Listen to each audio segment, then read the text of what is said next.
આ તરફ રાજકોટની ઉદય શિવાનંદ કોવિડ હોસ્પિટલમાં આગ લાગવાનો બનાવ સામે આવ્યો ત્યારબાદ મહાનગરપાલિકાનું ફાયર બ્રિગેડ વિભાગ દ્વારા શહેરના વિવિધ એકમોમાં સતત તપાસ કરાઈ રહી છે। મનપા દ્વારા ફાયર વિભાગની શક્તિમાં કોઈ કસર છોડવા માંગતું નથી, જેને લઈને તાજેતરમાં નવા 6 ફાયર ફાઇટરનો સમાવેશ કરવામાં આવ્યો। ત્યારે હવે મહાનગરપાલિકા દ્વારા ફાયર સ્ટેશન ઓફિસરની 9 જગ્યાઓ માટે ભરતી પ્રક્રિયા શરૂ કરવામાં આવી છે।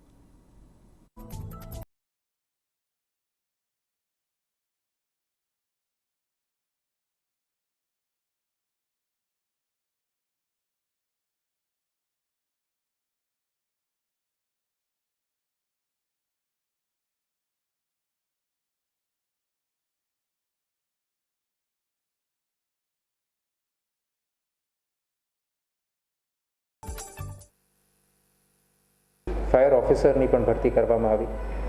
એ પહેલાં ડેપ્યુટી ચીફ ઓફિસર CFOના ચાર્જમાં હતા અને આ CFOની ભરતીથી પણ અમને બહુ ફાયદો થયો છે, કારણ કે અમને એક વિભાગના વડા મળ્યા છે।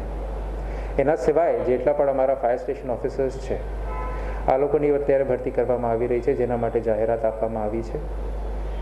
15 લીડિંગ ફાયરમેન આપણે આંતરિક ભરતીથી ભર્યા છે। આવી રીતે ફાયરમેન ભરવામાં આવશે અને છેલ્લે જે પણ આપણે જગ્યા ઓછી પડશે પછી એની પણ જાહેરાત આપી દેવામાં આવી જશે। તો અત્યારે અમારે એક મોટી ઝુંબેશ પાડીને ફાયરની જેટલી પણ જગ્યાઓ ખાલી છે આ ઝડપથી ઝડપ આપણે ભરીએ એના માટે અમે કટિબદ્ધ છીએ અને મહેનત કરી રહ્યા છીએ।